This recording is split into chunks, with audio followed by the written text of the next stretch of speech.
ये वरिष्ठ पत्रकार और भी हमारे साथ जुड़े हैं, उनका रुख कर लेते हैं। ब्रजेश जी, नाम तो उनका मुलायम था, लेकिन सख्त फैसले लेने के लिए वो हमेशा जाने जाते रहे। कुछ ऐसे ही फैसलों के बारे में आपसे जानना चाहेंगे। और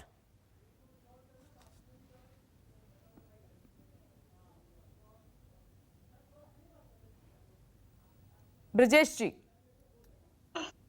देखिए, यदि आप उनको, मैं चूंकि उनको लगातार देखता रहा हूं और मैंने उनकी राजनीति नजदीक से देखा। पहली बात तो भी एक सबसे बड़ी राजीव रंजन जी कह रहे कि जो किया डंके की चोट पे किया, कोई छिपाव नहीं, कोई दुराव नहीं। और दूसरी बात सबसे बड़ी है, मैंने जो देखा उनमें, मैंने अपने इतने लोगों नेताओं को देखा है, इतना संघर्षशील नेता मैंने नहीं देखा। आप देखिए कि जब लोगों ने समझा कि हम लोग आसानी से लिख देते हैं कि अब इनकी राजनीति खत्म हो गई है, बड़ी आसानी से लोग हम भविष्यवाणी कर देते हैं। लेकिन आप देखिए, जब जब हम लोगों ने भविष्यवाणी की कि मुलायम सिंह कमजोर हो गए हैं, कहीं ज्यादा ताकत बन के उभरे वो। अब 1980 की बात कीजिए, वो चुनाव हार जाते हैं। चुनाव हारने के बाद लोगों ने समझा कि मुलायम सिंह का जो दौर था वो कमजोर हो जाएंगे, उनकी राजनीति कमजोर पड़ेगी। लेकिन उसके पास कहीं ज्यादा ताकत बन के उभरते हैं और उसी के बाद वो नेता विपक्ष भी बनते हैं।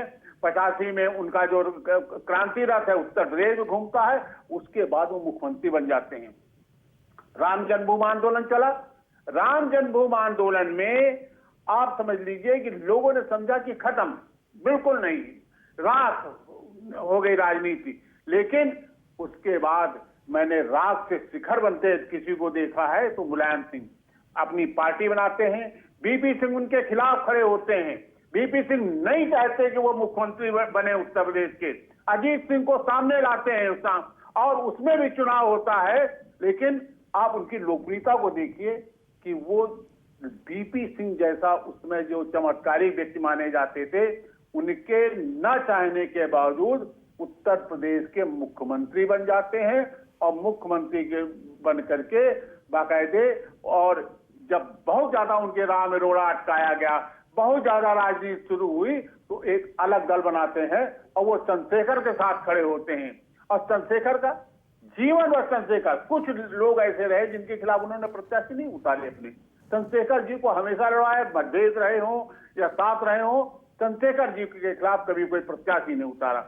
अब अपना दल, जब वो अपना समाजवादी पार्टी गठन करते हैं तो उसके बाद 31 सीटें मिलती हैं। लोगों ने कहा अब राजनीति का क्या, अब मुलायम सिंह, इससे कम क्या हो सकता है, अब तो नहीं उनकी वो चलेगी। लेकिन 2 साल के अंदर ये कोई यकीन करने वाली बात है कि 2 साल के अंदर वो सत्ता में आ जाते हैं। और उस समय बीजेपी को रोकते हैं, जब बीजेपी एक प्रचंड अपने लोकप्रियता में सवार थी। बाबरी मस्जिद ढांचा गिरा था, उनका वो केंद्र था राजनीति का, बीजेपी का। उस समय वो सत्ता में आ जाते हैं। उसके बाद जब मायावती साथ छोड़ देती है, उस समय वो साथ छोड़ते हैं, लेकिन वो निकल पड़ते हैं मैदान में। आप उनके आंदोलन का वो देखिए, जब वो आगे चलते थे, मुझे वो दौर याद आता है कि जब वो आगे चलते थे, उनके पीछे लोग चलते थे, उनके समर्थकों का जब आंदोलन चलता था तब लगता था कि ये आंदोलन है। सर, ये जो बात आप कह रहे हैं, इसी लाइन से तस्वीर में दिखा देती हूँ। तब भी समर्थकों, बड़ी संख्या में समर्थक जुटते थे, और आज भी जब नेताजी अंतिम सफर पर हैं तो हुजूम उमड़ा हुआ है। ये तस्वीरें हम देख पा रहे हैं, ये साबित करती हैं। मैं अकुश श्रीवास्तव जी का रुख कर लेती हूँ, फिर आऊंगी सर आपके पास दोबारा। अकुश जी, आज हमने कई वहां पर जो नेताजी के चाहने वाले लोग पहुंचे हुए हैं उनसे बात की, हमारे संवाददाताओं ने।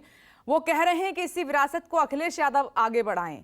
वो नेताजी को अखिलेश यादव में देखना चाहते हैं। जैसे नेताजी ने जोड़ कर रखा, अखिलेश यादव भी ऐसे ही जोड़कर रखें सबको।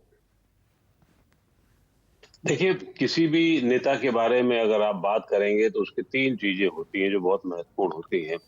एक, आप जमीनी पकड़ क्या है, दूसरी राजनीतिक सफलता क्या है, और तीसरी आदर्श बात क्या है। नेताजी के साथ अगर क्रम से भी माने आप, तो जमीनी पकड़ के बारे में हम सब जानते हैं कि उनसे बड़ा जमीनी पकड़ आदमी कोई नहीं था। धरती पकड़ जैसे कहते हैं, उसी तरीके से ये जमीनी पकड़ आदमी उनसे बड़ा कोई नहीं था। और वो चाहे कैसी भी स्थिति में रहे हों, लेकिन जो उनकी लोकप्रियता थी, जो संपर्क निभाने की बात थी, उनकी दोस्ती के चर्चे इतने अद्भुत हैं। हम सब पत्रकार हैं, ब्रजेश जी हैं, मैं ज्यादातर फील्ड में कम काम करता था, लेकिन उसके बाद भी एक किस्सा मैं आपको बताता हूँ। एक बार मैंने कहा, धर्मयुग एक मैगजीन हुआ करती थी टाइम्स ऑफ इंडिया ग्रुप की, तो धर्मयुग के लिए इंटरव्यू मुझे करना था। तो मैं ऐसे ही उनसे मिलने के लिए वहां जब वो जनता से मिलते थे उसी में पहुंच गया। बात आप जानते थे, तो उन्होंने कहा, मैंने कहा वो धर्मयुग के लिए इंटरव्यू करना है, तो कहले चलो एटा जा रहा हूँ मैं, वहां साथ साथ आ जाना। तो मैंने कहा मुझे नौकरी भी करनी भाई, आप ऐसा कह रहे हो एटा चलो, शाम को मुझे 4 बजे से ड्यूटी है मेरी। तो कहने नहीं चिंता ना करो, 3 साढ़े 3 तक तुमको वापस लौटा देंगे। वो आदमी उस तरीके का था कि वो एक एक चीजों को ध्यान रखते थे और करते थे।